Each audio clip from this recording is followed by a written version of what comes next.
Hi, everyone. Thank you for joining us. I'll give it just a few more seconds here to let people pop in, and then we'll get this off and going. Good morning, friends. I see some friendly faces or friendly names. Good to see you. Okay, well, yeah, let's get this going. I know we want to get it over to Reverend Susanna Tuttle as soon as possible. So here, without further ado, Reverend Susanna Tuttle is the director of North Carolina Interfaith Power and Light and Eco Justice Connection campaign of the North Carolina Council of Churches, addressing environmental and climate justice issues as a moral imperative. Susanna received a master's in divinity degree with an emphasis on ecological ethics from the Graduate Theological Union in Berkeley, California. Susanna is a founding member of the Southeast Faith Leaders Network, SFLN, and is an active member of the U.S. Climate Action Network. She currently serves on the executive board of the Southeast Climate and Energy Network, SIN, as some of you may be familiar with, and the advisory board of UNC Law's Center for Climate, Energy, Environment, and Economics. You better be able to say that one. Yeah, I should, close to my own heart. And serves as Director of Community Liaison for the U.S. Climate Fair Share. Susanna lives on a gravel road in Orange County, North Carolina, with her husband, who is a builder, gardener, and musician, and their two beloved dogs. Thank you so much for joining us today, Susanna. And without further ado, I'll hand it over to you. Well, thank you so much, Ethan. It's great to be with you. And what a wonderful conference this has been already. I enjoyed all of the sessions I attended yesterday, and I'm just really impressed by the network that's come together, particularly in the Metrolina Charlotte area.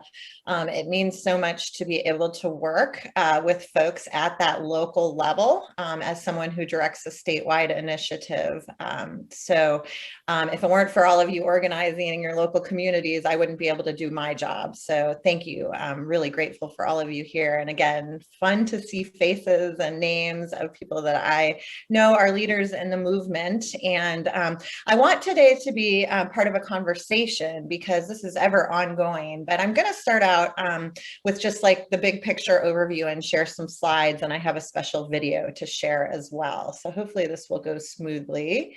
I'm going to go into my share screen. Oops, not that one, this one. Okay, Ethan, thumbs up. You can see that. Awesome. All right. So this campaign is what I want to highlight today, which is the work of our For the Love of campaign, which discusses what it means to advocate with compassion and the importance of building relationships with our representatives and thinking about ways to make our voices heard by elected officials, learn about policy positions from our expert partners, and offer resources for political and legislative education with the goal of mobilizing people of faith and conscience through virtual meetings, calls with our elected officials, social media presence, and more. So the theme of our campaign, as you can see, is for the love of this world that holds and encompasses each of us in all our joy and sorrow, for the love of each other and our communities, for the love of each other in every species, our oceans, our mountains, our children, our ancestors. We come together grounded in love to advocate for a present and future that is just, compassionate, and sustainable. So as for why we are here today, let's see here if I can advance this slide, that would be great. There we go. I think most of you are familiar with North Carolina Interfaith Power and Light, but we are a multi-faith campaign of the North Carolina Council of Churches, broader program, currently in development. So actually, I've been the director of NCIPL for over 10 years now, and my title is evolving to be the director of the Eco Justice Connection, which focuses on environmental and climate justice. It expands beyond our energy-centric work of NCIPL. It is our mission to educate, inspire, and mobilize people of faith and conscience in this state and beyond to act on climate change as a moral imperative. And of course, this work is shared by our friends and colleagues at National Interfaith Power and Light. So we're part of this really large network. And I often remind folks that we're not like the Sierra Club, where we're chapters of a monolithic national, shared 501c3. We're actually individually organized at the state and community level. So that's why in North Carolina, we're housed in an institution like the North Carolina Council of Churches, which has been around since 1935. Last year, we celebrated our 85th anniversary. So that expands, and I'll talk a little bit more about what that offers as far as a reach into our 18 denominations that comprise the council. So we do this work because we know that we cannot love our neighbors or ourselves without loving and protecting the air we breathe, the water we drink, and ground in which our food is grown. We know that this is an issue of justice and that our Black and Brown siblings feel the impacts of climate change first and worst. That is systemic reality. And so this work that we do is movement work for justice and compassion and the creation of a sustainable and more beautiful world. Here in North Carolina, we strive to do this work of educating, inspiring, and mobilizing. Those are those three words, so we'll come back to those: educate, inspire, and mobilize. Our congregational network, as I said, of over 6,000 faith communities in a variety of ways, by inviting congregations to think differently about food and agriculture, by investing in the work of resilience on our coast, and by empowering youth climate organizers, by making climate and health, human health, and environmental health connections, and by preaching and teaching around our state through conversations and actions focused on energy use, renewable energy, energy justice, and energy efficiency, and through advocacy and building relationships with our elected officials.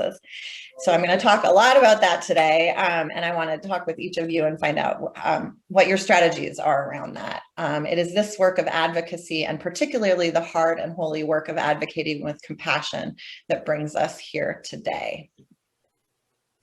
So the big picture overview, as I mentioned, we envision a stable climate where humans live in right and just relationships, interconnected with a healthy, thriving, natural world. So that's our big vision. And again, those are those words of educate, inspire, and mobilize. That's really our mission. And that mobilization is why we do the work in the way that we do, and how that plays out. I have a couple of examples for you. So first, I want to start by what does it mean to advocate with compassion? This quote here: all major religious traditions carry basically the same message, and that is love, compassion, and forgiveness. I'm a big word person. I like to know the meanings of words. And so the etymology of compassion is Latin, meaning co-suffering, what it means to co-suffer with one another, not just to have empathy for one, but to truly understand what our experiences are and to work together in love and forgiveness for the co-suffering that we all experience. And that goes beyond the human experience, obviously. More involved than simple empathy, compassion commonly gives rise to an active desire to alleviate another's suffering. And who can do that better than people of faith? It is also rooted in justice. Advocating with compassion is work grounded in justice. It's the prophetic work of speaking truth to power, holding tension, and treating all with dignity. This is work we do every day and the work we call into others. So you can see this beautiful petal for those of you that are watching the screen. Everything that comes into what makes up our call to act on climate and to put justice first, always, in the work that we do. So briefly, I want to touch on the Climate Action Campaign. This is a national initiative that identifies key states, and North Carolina is considered a battleground state. I like to sometimes refer to North Carolina as being a very schizophrenic state. And when I say that, I mean that with an understanding of what that means for mental health and wellness, and how we need to think about ourselves as people and think about elected officials as people and think about why we make the decisions that we do and how we can think one way and behave another way. And so when it all comes together in terms of how North Carolina tends to vote, we are a state that will, elect a president like Donald Trump and elect a governor like Roy Cooper on the exact same ballot. So that's really, really fascinating, and it garners an enormous amount of attention at the national and federal level. So North Carolina Interfaith Power and Light is very honored and pleased and well-deserving, I will say, to be named one of the 3 organizations in North Carolina that make up the Climate Action Campaign in North Carolina. Our partners are Environment North Carolina and North Carolina League of Conservation Voters. We're going to be doing an event on June 1st that I will make sure you all have information about around President Biden's American Jobs Plan and how it impacts North Carolina.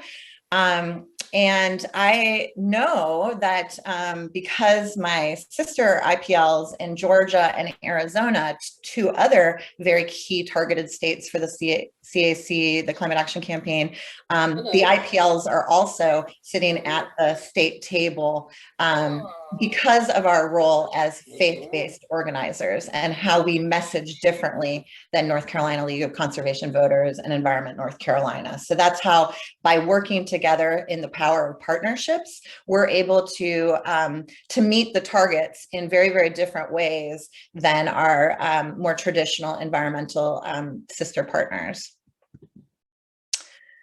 Just really briefly, this is what the Climate Action Campaign is doing. I couldn't give a presentation today without making sure everybody's updated about where we're at in relationship to advocating with compassion for what this administration can and must do in this very short amount of time that we have with this window, while we still have the power in the Senate. And so that's a long story. We can talk about that later, but these are just some examples that we're working on. And again, climate infrastructure recovery. This window that we have is so incredibly critical. And so how we as people of faith, especially in a battleground state like North Carolina, our voices need to come to the front and center of advocacy on Capitol Hill, in North Carolina, in our local communities. We all know this. So how do we do it? Just briefly, IPL, because we're part of this national group, does have access to groups that develop federal policy priorities and positions, so we don't have to invent the wheel at the state level. And there are faith principles that we are all using, and these faith principles are to support frontline, vulnerable BIPOC communities. They must be supported first. That is our first faith principle in the work that we're doing. We're accelerating the transition to clean energy economy. We're investing in climate resiliency and sustainable infrastructure, transitioning our workforce to clean energy jobs. This is something I'd like to have an even longer conversation with all of you, is how faith communities partner with the labor part of our world, infrastructure. Labor tends to be one of the biggest oppositions to climate policy in the country. And so when you're looking at federal policies and how we can really bring in that conversation and listen to labor and listen to workforce development and that just transition that we talk about all the time, the climate movement is really projecting a just transition onto a labor force that doesn't necessarily understand what that means. And who better to build community at the local level with our brothers and sisters in our congregations to have that conversation, I think is a really exciting opportunity. And then of course, honor creation by promoting protection and conservation of public lands and oceans. These are the groups that sit in Washington, D.C. Hopefully you see yourself represented here in some fashion or form, but they have a monthly meeting that then gets reported back to the state. So that's how I receive a lot of my information about how to advocate at the federal level. So back to for the love of each other, for the love of all species, for the love of creation. Sarah Ogletree, who some of you might were able to hear from yesterday, is our program coordinator at NCIPL. And she has developed these gorgeous images that we use for social media. She's younger than I am, so she likes to use Instagram, and I appreciate that. I really need to learn how to use it. But it's really brought in a whole new group of folks that are interested in this work, that are very drawn, quite frankly, to these images and want to learn more. And this ncchurches.org/advocate, Sarah mentioned that yesterday as well. That's sort of our landing page that we're putting what we're working on at the federal and state and local level. We're building that out as we speak. We just launched that as part of our Faith Climate Action Week that took place over Earth Week in April. So stay tuned and bookmark that if you're interested in knowing what we're prioritizing in North Carolina and nationally. Mobilizing with love, motivated by love. So many people are interested in this aspect of my work here in North Carolina that has been built out over a long period of time. And it actually goes back to the coal ash spill, to the Dan River coal ash spill. And I got a call from a high-level stakeholder engagement person at Duke Energy years ago. And they said, we just wanted to check in with you, Susanna. We know you have a huge constituency in the state. We like the work that you do. Obviously, your congregations are customers of ours. And so we want to be able to communicate directly with our customers through your network about what happened with the coal ash spill. And I said, well, that's great. Let's set up a meeting. Why don't you meet me at Centenary United Methodist Church in Winston-Salem, where we're going to be doing an energy audit. And I'd love for you to see the work that we're doing on these buildings. And so they came from Charlotte and met me and our volunteer energy auditor with the pastor of the church. He wanted to have the meeting about coal ash. And I said, that's great. And I want to learn about that because that's a justice issue. And we don't currently have a campaign around coal ash. So actually, we'd like for you at Duke Energy to learn about our energy efficiency and energy savings analysis program. And so that built a relationship right at the top where the company was able to talk with me as the director of NCIPL to communicate information out to their customer base. And I was able to educate, inspire, and continually demand that we mobilize Duke Energy to support our congregational facilities in the areas of energy efficiency and renewable energy. And so it's been a love-hate relationship. I'll just be really frank, probably on both sides, because as you can see, the opportunity to serve on Stephen Dumay's advisory council is one of the great honors of my career. I sit at this table with lots of other exciting people. Actually, Dion Delegati has had to roll off now that she is, of course, the incoming Secretary of the Department of Environmental Quality. DeAndrea Salvador, many of you know, also had to roll off because she is now in the North Carolina General Assembly as a state senator. So it's very exciting to look at the dynamics of the different sectors of our society that sit together, have very frank conversations about what is presented to us from Duke Energy, what they want us to know and take back into our networks. And then we comment on that. And I'll just give an example. I was never shy when I accepted this role that we were actively opposing the Atlantic Coast Pipeline, and that we had written a letter to the governor, and that we were supporting the communities, frontline communities and activist communities that were willing to lay their bodies on the line to stop that pipeline. And so the ability to say that in a room full of these types of people and still be respected and continue to be invited back into the space is really, I think, the foundational implementation of advocating with compassion. One of the things that I've said always through and through is that as people of faith, we speak the truth and we seek the truth. And we know that the truth does not always come in the form of good news, but we have to know what that truth is in order to deal with our realities.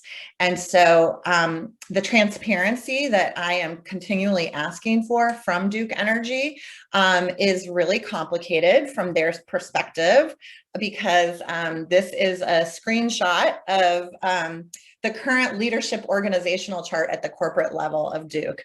There's a lot of people on this chart, and this is like only like the top 1% of the company, right? So there's like thousands and thousands of people. And those of you that live and work in Charlotte and even in Raleigh, we know lots of people. I have dear, dear friends that work at this company. And so for me to be able to set, to dive in, and if I had Prezi, we could probably like dive in and, go in, and some people are familiar with the term of power mapping, but to be able to learn about these people as people, and to understand what they care about for the love of their life, for the love of what motivates them, what is their ambition. And from our perspective, from a fair shares perspective, we believe that equity needs to be the basis of all ambition. And so that's not necessarily something maybe that I have in common with everyone, but I want everyone to know that that is my values. That's what I love, is a just and equitable community, that beloved community we speak of. So over here on the left side, you can see that Julie Jansen is, there, and then Michael Callahan, and then there's Stephen Dumais. So that's my entree into this org chart, and continuing to build that relationship. So another example that I'll just say quickly is that we currently have a resolution to Duke Energy asking that they set a carbon dioxide emissions reduction goal for the year 2030. They do have a climate plan. You might be familiar with it. If you're not, I highly encourage you to read it. It's important. There's also been some analysis done about it by Clean Air Carolina. So I want to give some props to one of our host organizations today. Really, really great analysis. And Duke was very transparent and public about allowing that analysis to take place by Clean Air Carolina and their partners, and I think got a lot of good feedback.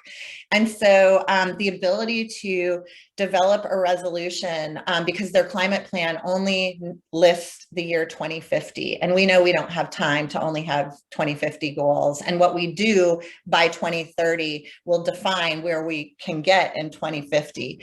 And of course, Governor Cooper's Executive Order 80 has a goal for 2030, which is the 70% reduction of CO2 emissions at 2005 levels, which matches the IPCC science report, saying that we need to be able to get to that in order to keep global warming below 1.5 degrees Celsius. And so we wrote a resolution, and you can see our language from an advocating with compassion perspective. As people of faith and conscience, we know that we must reduce emissions now in order to care for this planet and for each other. So this is an open letter. I can drop the link in the chat after this slideshow. If you haven't already endorsed it, please do. I will be formally presenting it. The company has already received the letter from NCIPL, but I will be submitting it to the next Stephen Dumais Advisory Council meeting, which is taking place June 8th. So we have a couple more weeks to get it, many more signatures. We have bishops, we have denominational heads, we have individuals. So all of us can help make our voices heard in a way that is both demanding and insisting, but also through the lens of for what we love. So another thing, there's a whole story that goes along with this, but I had the great honor on April 26th to give EPA Administrator, former DEQ Secretary Michael Regan an award. And so we gave it to him for his courageous and dedicated, faithful and compassionate witness in the public arena. And I want just really quickly to have a chance to share this video with you. So in just a moment, I will share my screen again, and hopefully you'll be able to hear it. I'll look to you, Ethan, to be able to. While you're getting that up, I just threw the link to the resolution in the chat. Oh, thank you so much. So here we go. To the 1.5 million congregants of the 18 denominations that comprise of the North Carolina Council of Churches, it's an honor to receive the Faith Active in Public Life Award. For more than 80 years, the North Carolina Council of Churches has advocated for economic justice, equality, compassion, and unity. From personal experience, I've seen firsthand how the North Carolina Council of Churches has been able to convey the moral aspects of climate change, environmental justice, and our duty to protect God's creation.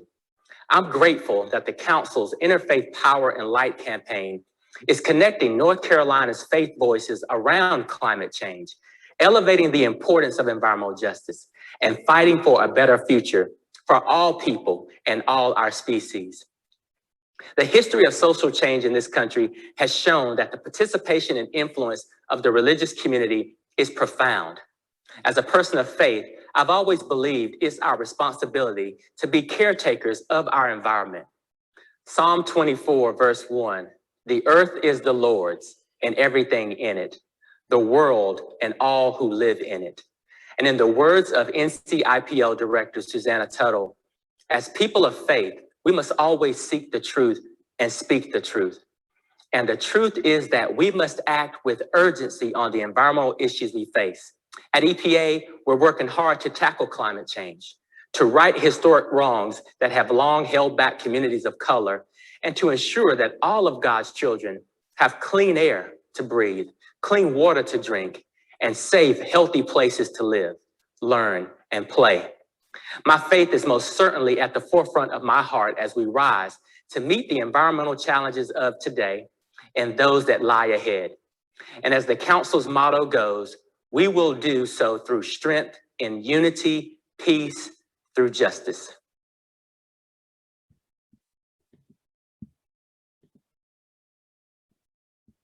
So I had a couple more slides, but I realized I'd rather just stop there because thank you, Lisa. It was amazing. That too was a relationship that was built over many, many years of doing this work. When Administrator Regan, before he was Secretary of DEQ, was at Environmental Defense Fund, I worked closely with him there, and EDF has been a partner. I mentioned the words of the power of partnerships, the ability to work together to understand strengths and how we can support one another. I often like to say, what do you have and what do you need? And EDF looked to us and said, you have a way of speaking, you have a way of working, you have a role to play that we want to help amplify and elevate. And so they helped to resource us for many campaigns, particularly the work that we're doing with congregational facilities in rural electric co-op territories, which has been really phenomenal. And that's a whole nother subject. So I get to work on a lot of different topics. I'm very blessed to do that. But again, I want to express my gratitude to all of you because it is conferences like this and the education, inspiration, and mobilization that each of you do every day at the local and regional and national and international levels that make it all possible. So I'd really like to have a discussion. I think we only have, gosh, maybe we even are over time. I'm not sure how long this session is. We actually, I think we have till 11 actually. So I think this was one of our longer ones. So actually, I think we got plenty of time. So I'll leave room if anyone wants to jump in. If not, I have a couple things obviously prepared, but if anyone would like, and feel free to join us by video and unmute yourself as well. No need to just put in the chat since we're in a meeting. So any questions or comments or Considerations. Yeah. Well, while people are gathering their thoughts, well, since I was as moderator, I have some things. I definitely wanted to call Moderator out. privileges, right? Exactly. Wanted to call out a few of the things that we heard that I thought resonated with me in particular. I really, the For the Love Of campaign, and the way that can be applied in a number of different ways, whether it's for the love of the world, for each other, for the plants and animals that we share this planet with, for creation in writ large. Just the way that can be applied to different scenarios and can resonate with different people. I thought that was just a really great campaign with the focus on education, inspiration, and mobilization as well, coming out of that. And of course, the advocating with compassion obviously was the big angle, being rooted in justice and a sense of shared determination within our community. That we all feel the injustices upon our brethren, but we all live within the same community. I know you teased it a little bit. I wanted to mention again the June 1st event that you mentioned as well, about the American Jobs Plan, and through the climate action campaign, and the importance of speaking the truth and seeking the truth in our work. Also, definitely. Y'all should use that a lot. The fact that Administrator Regan was able to say that back to me, I was like, yes, Yes. I said it enough. Exactly. I remembered it. Exactly. So I think that I hope you can see that's resonating. And I think it's definitely something that gives a lot of weight to when that voice is in the room. If people believe that you're coming from that perspective, they'll listen. And I'm really glad that you said that, Ethan. And for others, as we have a dialogue here, I am actually right now in the process of getting ready to launch what we're calling the 2021 Summer of Truth series. So I'll make sure that everybody has access to all of that information. We are still living in a world of lying. People are lying left and right. And, we're only months out of the Trump administration, which is hard to even fathom.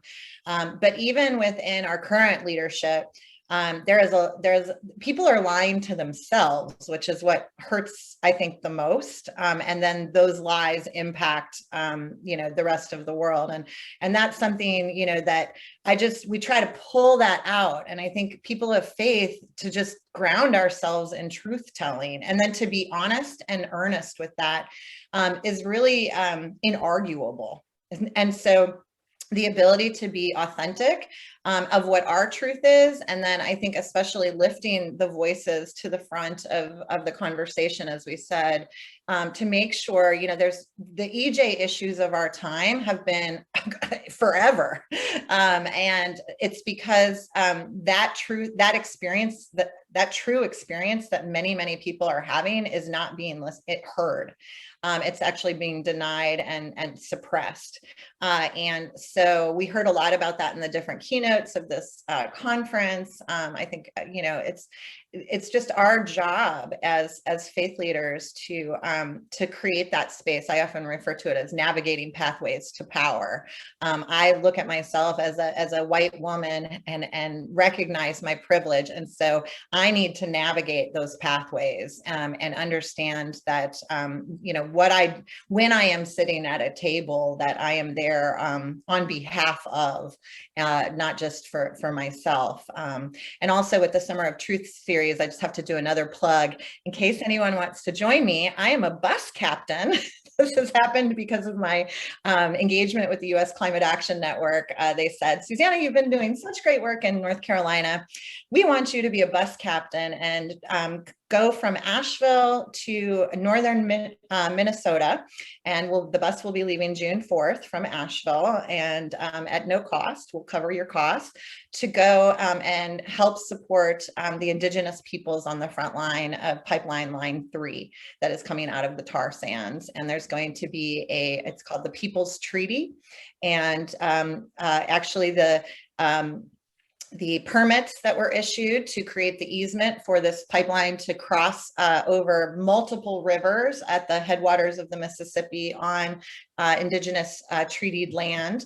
A treaty from 1855 was broken. The United States is not acknowledging that treaty and permitted this company's ability to build a pipeline across this indigenous land. And so we, as people of faith, Minnesota IPL is one of the organizers, and it is a true calling. I mean, I don't want to get on a bus and drive 25 hours to get up there, to be there for 3 days, but I have to because I've been called. And so if you can't come yourself, we hope that you will support us and amplify that. I'm creating a social media toolkit around it, and President Biden can stop this pipeline, and he will, because people like ourselves are going to ask him to, for the love of. And I do believe we can win on this. So that will be the kickoff of our Summer of Truth series, which then will involve presentations like net zero is fake zero. I mean, that's something that we need to be talking about. And these climate goals that all these companies and industries are putting forth are not true. They're not transparent, and it's not going to get us to where we need to go.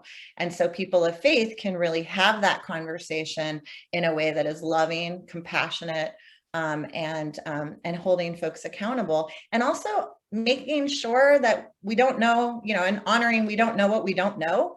Like, I am in the process of learning about how net zero is fake zero by some folks that are explaining it to me, and I didn't know that until I sat down and really listened and learned. Yeah, that is so true. The education aspect of it is so incredibly important. It's not just the lies that are being told to us now, it's the lies that were told in the past that have been ingrained and that we now accept as truth. There's, many instances over the last handful of years, if not more, we have seen where people will uncover a piece of history that happened a century ago that fundamentally redefines how people view a statue, or view how a plaque got put up, or view the name on a dormitory, or something along those lines. And until we actually dig into that truth, dig into the reality of that, we don't understand what damage that actually is continuing to do to our own communities. Not just the damage that was done, but that is continuing. So I definitely, yep. Yeah, not just because it's not just advocating like outside. I mean, we have so much reparations to do within our own faith traditions, right? So I do all this work and like out in the political realm, but then there's all this other interior work. We've been doing a lot of discussion in the climate justice world from a faith-based perspective around toxic theology and what we've been telling ourselves within our own faith traditions. And that's, conference after conference after conference that needs to happen. And why I hear so often from clergy and people at the pulpit and people that have microphones that could be telling the truth around the climate crisis is that they don't, because they don't know where their congregation is, and they get lost in the politics of it. And I'm like, you don't even have to know any of the science. It's just telling the truth of the crisis itself, and that co-suffering that happens when you have that compassion. So I want to open it up. Yeah. Hey, Katie. Hi. I've never heard the phrase net zero is fake zero. Could you explain that more? Right. So, this was just introduced to me over while President Biden was having his global climate summit. And as we've been looking back at how to get back into the Paris Agreement and what the accumulated effects of all of the individual countries' nationally determined contributions. So I'm learning about all of that as well on the road to COP, and just trying to do like a crash course in international climate negotiation process. And it was the Institute of Policy Studies based in up in DC, as well as corporate accountability, that has been looking at this internationally and recognizing that the pledges that are being made around net zero are predominantly engaged in using market-based solutions to move carbon around in terms of the economy without actually committing to reducing emissions at the source. So that carbon trading, those carbon markets that are being proposed left and right can work if there is the transparency and additional accountability for saying, I will participate in this market while simultaneously committing our goals for reducing emissions at the source. So I just learned about this whole like investment thing, about how we're going to save the Amazon rainforest through carbon markets. And it was like this like total false solution about protecting forests internationally while allowing, rich and polluting countries to continue to do what they're doing, which might save rainforests. That's a goal, but it will not address the climate crisis. And so it's all about like looking at a climate plan and then not just putting out targets or saying that you're going to be able to do something, saying how you're going to do something. And so that's what we've been doing also. Just, I'm being very authentic in this conversation, obviously, because of this conference and who you all are. You deserve this, the truth, right? There's a lot of concern around, Duke Energy, I'll use as an example, with their climate goals in relationship to their integrated resource plan. How do those mesh? How are we telling our story about how we're going to accomplish what our vision is? And if they don't work together, then let's have a conversation about, like, you change one thing and you change another thing.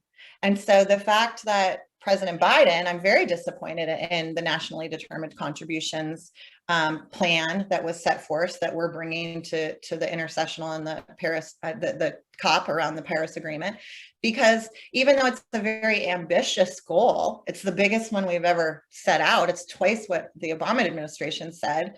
The plan says that will reduce our domestic emissions by 53% by 2030. And the issue is that we know that's not enough. That's not going to get us to limiting global warming to 1.5 degrees Celsius. And so if you change that number, then let's stop talking about 1.5. Why is Envoy John Kerry going on and on about 1.5 and then presenting a plan that doesn't get us there? So that's the net zero is fake zero. Like, come on, like, this is math. Like, we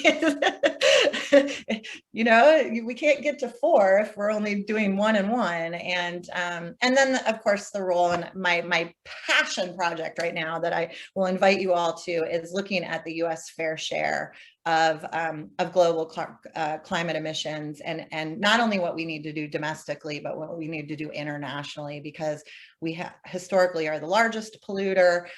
We are the richest country in the world, and it is the right thing to do. And we should be leading on this. And we're not even talking about loss and damage, adaptation for other countries. The climate finance aspect of this is just off the charts. And that's really, we need to have a lot more conversation about that. And the reason that I got so involved in that project and why I am now the community liaison for the international work around fair shares for the United States is because I believe faith communities are the place to have this conversation. It is a moral issue, and internationally, religious groups have pledged over $57 trillion in divestment from fossil fuels with very little conversation about reinvestment. So if we put that $57 trillion on the international table and show up and ask the business sector to match that in an appropriate fair share way, as well as governments, we're as civil society leaders doing our part and can change the world. And so that's what gives me so much hope every day, is like, I'm like, the faith community is totally going to fix this. We just need to know what it is that we're trying to fix and then do it. Yeah. That was amazing. Thanks, Susanna. If I may, moderator privilege here, chime in a little bit as well with the net zero is fake zero idea, and then kind of piggyback off of some of that last comment there, and the importance of keeping even what we would consider in almost any circumstance our allies in this fight, the Right. importance of keeping them honest, keeping their feet to the fire, and keeping our eyes on the details. I don't have it as a quick share resource, unfortunately, but recently, past couple months, was a fairly large article that came out critiquing the California carbon market. And what one of the main critiques was about the offsets for forests, and that the science that went behind the actual forestry meant that the offsets that were being provided were orders of magnitude more than the carbon reductions that you would see from the forest. And so even in a market that I think almost all of us would say is doing a lot of cutting edge things and leading the way for this country at the very least, there are still issues with the net and the offset side of it. And so there may be ways to address it. I mean, they're not going to be able to get carbon out of everything. So you do need to have some, I think, offset capability.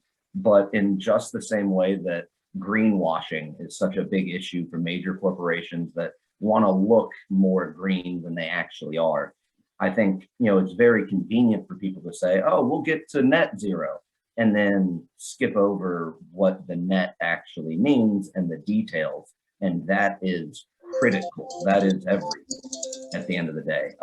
And so I going back to a previous point from Susanna as well, from Duke Energy, that's the critical point of having a 2030 target, not a goal, but like a actual intermediary target.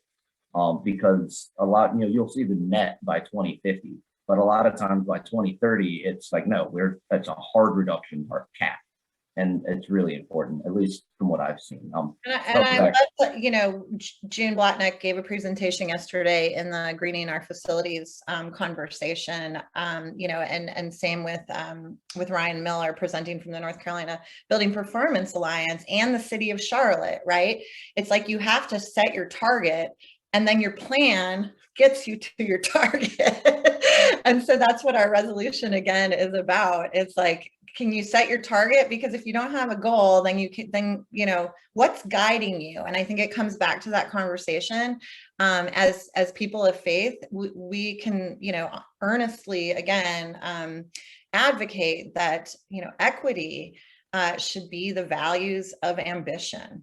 And if it's not, then tell us what your ambition is. And another thing, yes, I would like to see the stats on RECs Duke gets from their customer solar.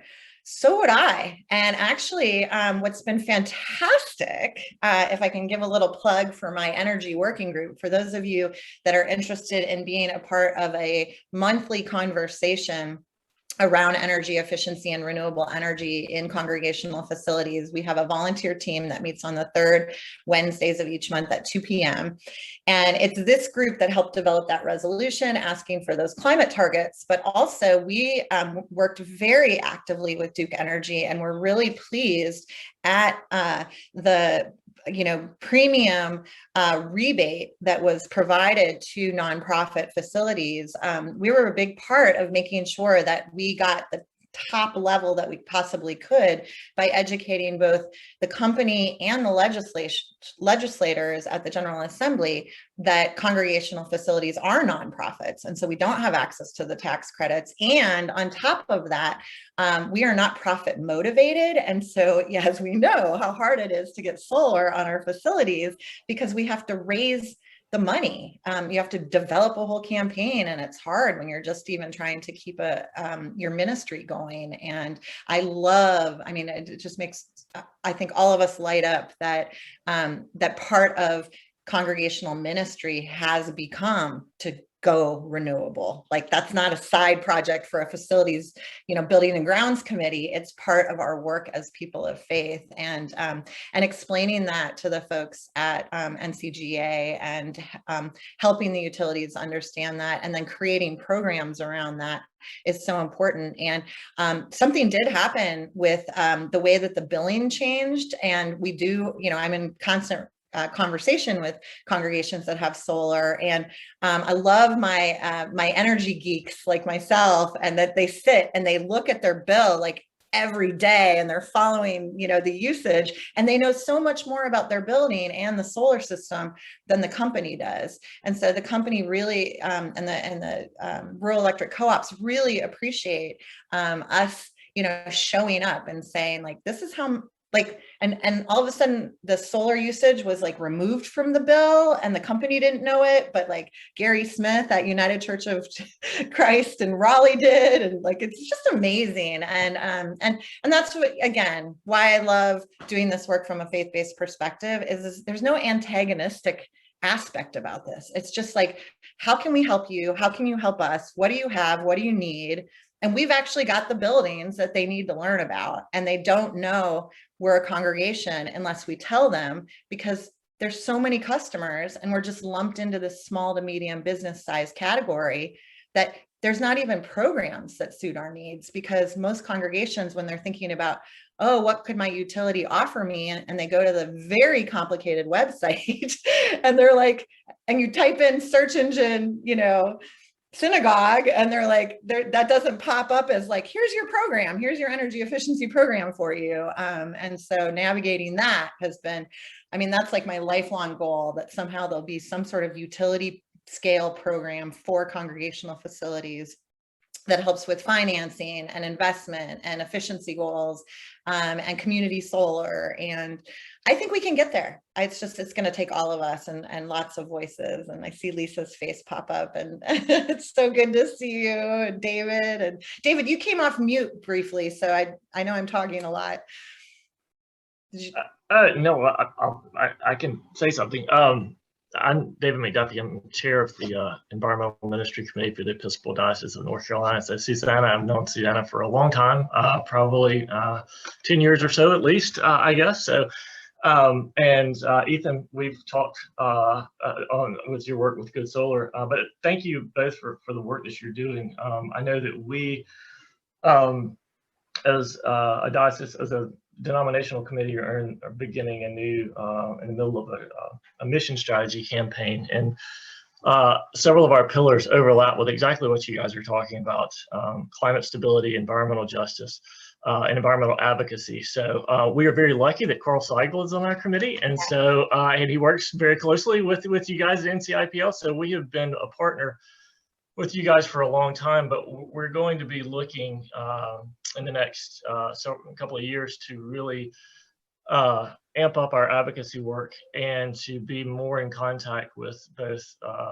the work that you guys are doing, so that we can be more connected and can contribute more from a denominational perspective, as well as looking to companies like Ethan's to support some of our congregations as we try to encourage them to implement solar technology for their congregation. So I was here to reconnect, and it's good to see you guys. So and I look forward to continuing the conversation. And so knowing the people on this call, we're the dream team. We really are. Yeah. I know it's almost 11 o'clock, and Lisa, you came on camera. Did you have anything you want to share? Just wanted to say. No, I just wanted to make sure you knew I was here. So. Oh yeah. This was fantastic. This is really great. Are your slides available? Absolutely. Would you be able to share them? Okay. Yep. I'll make sure I'll figure out how at the conference to do that. And yeah, as I was seeing you and seeing David, and I wanted to get to know you, Katie, better, and Andrew and Lynn and Heather, Jacqueline and Mike. It's great, Ethan. Yeah, there's so much that we can do in a very short amount of time. Like we've got this. So let's go forth and prosper and believe, we are the ones we're waiting for, and we're here. So stay in touch. And Ethan, we'll have we know who's in each of the groups. So I want to directly send some follow-up, especially around the Summer of Truth series with this group. Yeah, for the PowerPoints and everything. I know with Huva and everything else, we've said it a few times, we'll have access to the app for 6 months. There will be follow-up information. Cool. Send out an email blasts. I'm not sure with the planning team. I know there will be plenty of back-end work. So if it takes a little bit to get it all up, it will be available. I know, just I'm not sure on the technological side of things. All good. All good. All right, we're gonna hold Administrator Regan accountable, right? Because he said some really powerful things, and I'll email you all that video so you can share it with folks, because that's a big deal. And I'm like, dude, you're a good guy and you're up against a lot and we've got your back. So.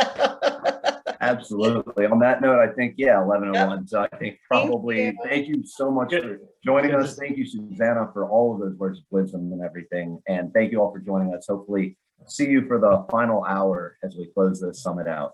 Thank you. Absolutely. All right. Bye, Good to y'all. see you guys. Look forward to working with you soon. Good.